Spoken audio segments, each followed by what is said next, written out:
Hello, welcome to Module 1, Why Short-Term Rentals. I'm excited to jump in today to teach you guys a little bit more about short-term rentals and what I do.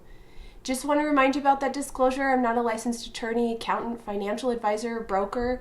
Just sharing my experience. I'm a student just like you guys. I've just learned a lot about short-term rentals and I'm excited to share that with you today.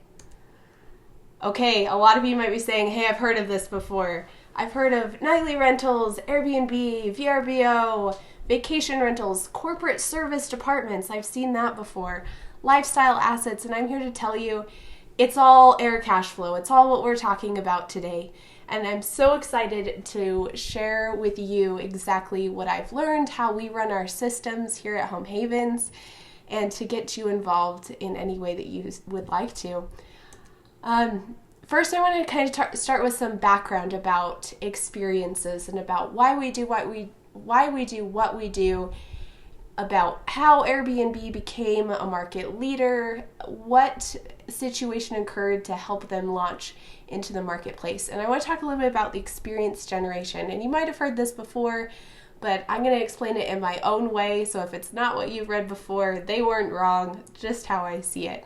So experience generation, look at the two pictures on the screen here. Now, this is the same town in California, and you could stay in this treehouse on the right for $109 a night, or you could stay in the Roadway Inn in Watsonville for $65 a night, or you could pick a different hotel for $90 or $134 a night. And we are consistently seeing, where would you rather stay? We're consistently seeing people choose more experience-based properties rather than the hotel. Hotel, if you closed your eyes and somebody blindfolded you and you showed up in a hotel, you wouldn't necessarily know where in the world you were. Most hotels look very much the same, especially from inside the rooms, and people are looking for experiences. I also want to talk a little about the individualization of retail. So this picture on the left, right? We've all seen this in Target, Walmart, anywhere we are, right? Grocery stores. This is your Suave Cheapo shampoo. It's $1.99, right? We've all bought it. No shame. That's good. But there are more individualized products that are entering the marketplace.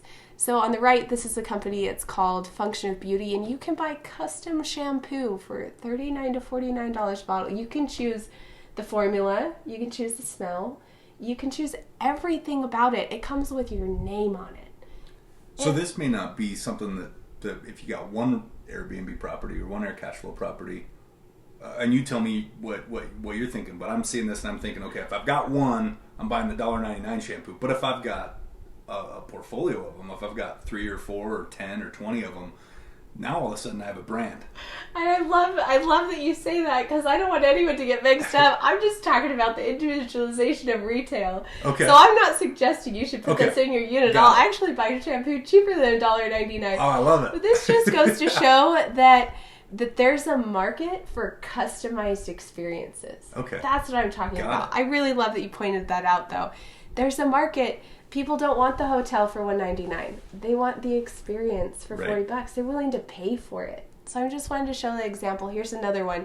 I love this example. Care of vitamins. You can buy a 30-day supply of a single vitamin for $15, or you can buy 100 of them for $4. Huh. And, they have my name on it, so I might be partial. The branding on the website had my name, so I had to. Stitch Fix, if you've ever used a style service, they're catering to the individual, which is, and then we have the shared economy, and all of these things combined together into why short-term rentals are such a strong market, will stay a strong market, and are growing. So I'm sure you're familiar with the brand on the screen here. We have Uber, Turo, Regis, co-working spaces, anything that allows a group of people to provide a service where the actual company isn't holding merchandise, isn't holding property. So here's a quote. I think we've heard it before, but I'm going to go ahead and read it because it's a good example. Uber, the world's largest taxi company, owns no vehicles. Facebook, the world's most popular media owner, creates no content. Alibaba, the most valuable retailer, has no inventory. And Airbnb, the world's largest accommodation provider, owns no real estate. Something interesting is happening. So where shared economy met individualization, met experiences, is right when Airbnb entered the marketplace. And so that's how they've become such a powerhouse, such a global figure, and in the most profitable industry in the world, real estate. So as far as entering the market, why? I was talking to an old guy the other day, and he's like, I have no idea. Why would I stay at somebody's house? That's weird. I don't know them. I stay at my family's house at our hotel. But it was interesting, because after I talked him through some of these things, he said, okay, I get it. Sense. I get it. I'm not interested, but I get it. And most people are interested. Yeah. They're willing to pay $109 instead of $65 for that treehouse. Right. So why do owners and operators love short-term rentals? They are impeccably kept. Have you ever walked in? You have rentals. You have so many rentals. Yeah. I know this about you. Yeah. So you walk into a rental. You renovated a year ago. The first tenant's in. Once they come out, you walk in. How do you feel? Have you had this experience? There's stains on the new carpet. The paint's all, the walls have holes in them. And yeah. It's very disheartening to walk into a... Oh, it's crushing. Yeah. It's crushing. And depending on your area and circumstance, I mean, the damage can vary. Yeah. But it is.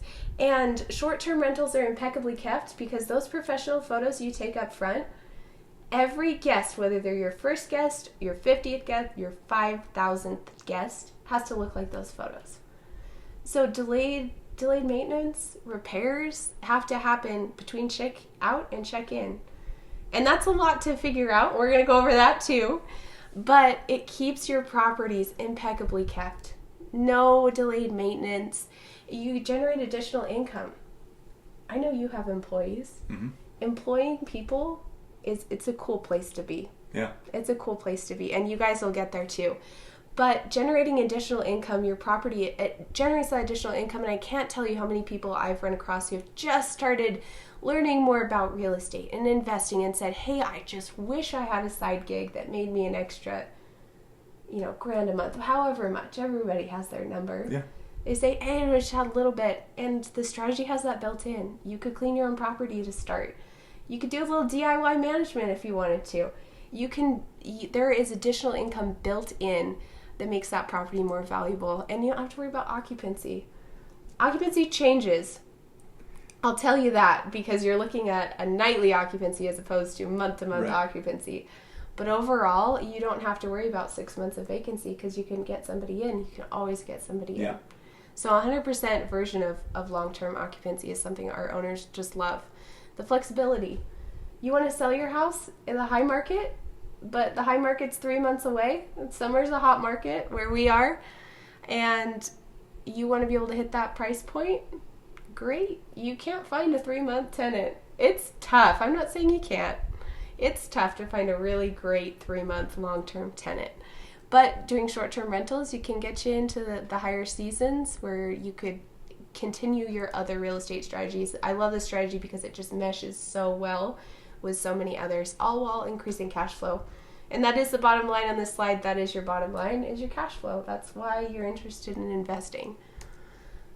Okay, great. Thanks, guys, for sticking with us through Module 1. We're excited to learn even more, and we will see you on the other side with Module 2.